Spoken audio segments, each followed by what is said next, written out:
Hey YouTubers, I'm CyberSnake7 and this is my pickups video number 1.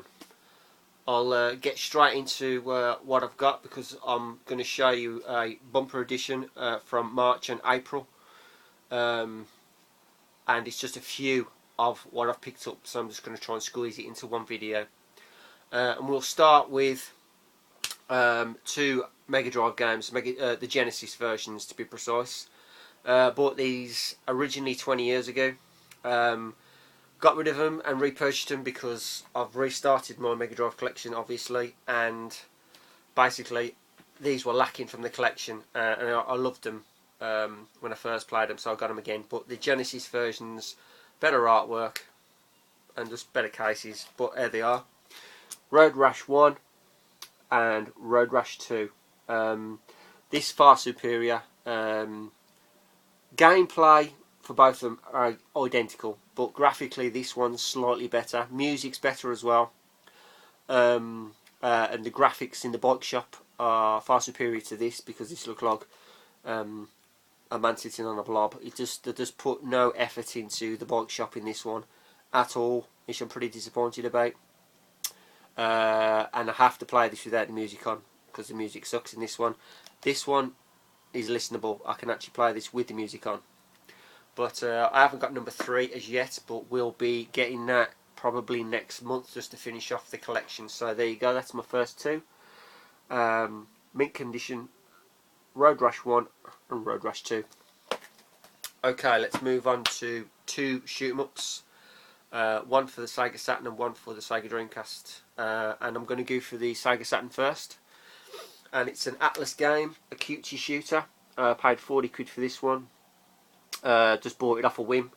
The game, I'm going to try and say this, it's Precura Dakusen, and it's a cutesy shooter. There's the two main characters, but you also get like a third character, which is like a bear slash dog. I don't know what he actually is, to be honest with you. But if you can just imagine like a view. You know, the game viewpoint, the actual view, like a semi-top view. It's like that kind of style of game. A strange little shoot 'em up, to be honest with you. But as I say, it's Atlas, and I do like my Atlas games. It's absolutely pristine. You get this like little limited edition calendar, which is immaculate, and also the game spine card and all your details in there as well. Played it a few times, got to the last boss. Very hard though to get there, to be honest. I found it. Probably everybody else who's played it thinks, nah, it's a piece of piss. I don't know. But I thoroughly enjoyed this game. Impulse purchase, but very good. Okay, let's move on to the Dreamcast now. I wanted to start this shoot 'em up collection on my Dreamcast, and I thought if I'm going to do it, I'm going to start with a good one. And I got it for £70, which is technically half the price of what they're actually going for, because they're going for anything between 100 to 145 quid. I've seen these go for. So getting it for 70, I'm pretty chuffed, and it is this. Bordered down, limited edition.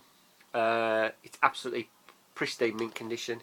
You got the soundtrack, you got a booklet there with the music details in. The spine card is actually there somewhere. Yeah, there it is.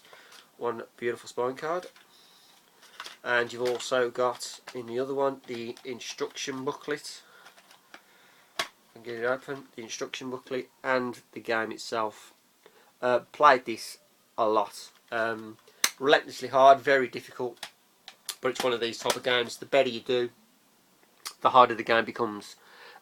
Which is, well, that's actually quite good, to be honest with you. But I thought if I'm going to start my collection with style, so I managed to get this at a decent price. So there you go, that's Border Down, limited edition. Okay, right, let's move on to a game which I talked about in one of my older videos. I raved about it. I wanted it for the N64. And I said I'd played it, and I never got it for the N64, and yet I ended up getting it for the GameCube. And now I have it. And if you're clever enough to look at the TV behind me, you'll probably notice what the game is. And it is this. F-Zero X for the N64. Pristine box. I paid £7 for this. I'm chuffed a bit. It lives up to its hype. Absolutely love this game. The rock track on it, the soundtrack, fucking, you know, second to none. Brilliant. Graphically, ain't the best, but graphics ain't everything, are they? At the end of the day, gameplay is more important. But I'm so glad I've got this game. Took a while for me to get it, and it's made me dig out my N64 again. As you can see, once I've done this video, I will be playing it again. So there you go. That's a nice little gem. I'm very, very happy with, and I'm glad I've got. That's F-Zero X on the N64. Now I've got one for the Super Nintendo, which is one I've got loose and I've never been able to get it boxed. Well, it's not the case I've never been able to get it. I've been bone idle and ain't bought it basically, but I've actually got it, and I'm glad I've got a copy of it now. And the guy I bought it off, he sent it in a nice protective case, and I also got the secrets book with it, which I never expected I was going to get with it. But it's this, and it's the NTSC version of Zelda: Link to the Past. Immaculate condition, as you can see. It's in a nice little see-through protection box, as all my Super Nintendo games are, as you can see up there, which I'll be showing you in a later video. But this, chuffed to bits I've got. I like my NTSC Super Nintendo games. I have played it on the Super Boy. It works well. I do want to sit down and spend some time on this game because I do like this game. It's a fantastic game, fantastic Zelda game, as are most Zelda games, to be totally truthful. But I'm just chuffed a bit ago. I think I paid £30 for this game, which is a decent price. But there you go. That's the NTSC version of Zelda: Link to the Past. Fucking fantastic. Okay, let's move on to the PS3. And firstly, I've got this. I bought the original. It technically come out, well, more or less when the PlayStation 3 emerged. I think it was 2001. Seriously, that old? I ain't too sure. Probably a bit later than that, to be honest. But I ended up getting a sequel, and I also bought the special edition steelbook case that goes with it, because I did quite like it. And it's this, The Darkness 2. Nice limited steelbook. I got the game in the original case with all the download content. It's up in the collection up there, but I just transferred it straight into a nice fancy steelbook, as you do. I haven't got around to playing it yet because I've just got too many to play, to be totally truthful, and I'm more towards my retro stuff lately than my newer stuff. I'll just go through the phases. But there you go, I've got that anyway. I've heard it's quite a short game compared to the first, but only time will tell when I get around to playing it myself. But I'm very glad I've got it. That's The Darkness 2. And let's move on to another shooter, an import I bought. Originally this game was on the Dreamcast, but it's been put into a HD collection. And this is a special edition box set, but you got both versions of the shoot 'em up on there, the Dreamcast version and a PS3 exclusive HD version in full screen. And I'm glad I bought this version rather than spending the cash on the Dreamcast version. And it is this. It's the Under Defeat PS3 HD Special Edition.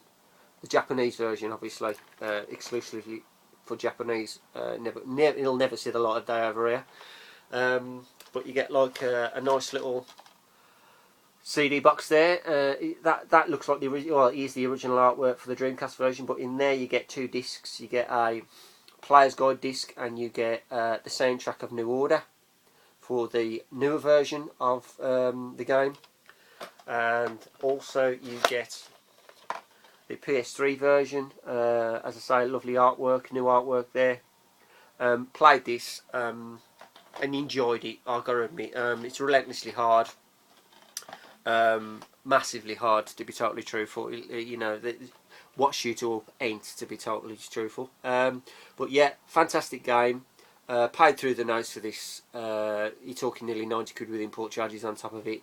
But at the end of the day, I paid 90 for this when you can pay 100 and odd for just the Dreamcast version. So I think I've done better by buying this. At least I've got the 2 versions on this limited edition, which chuffed a bits about.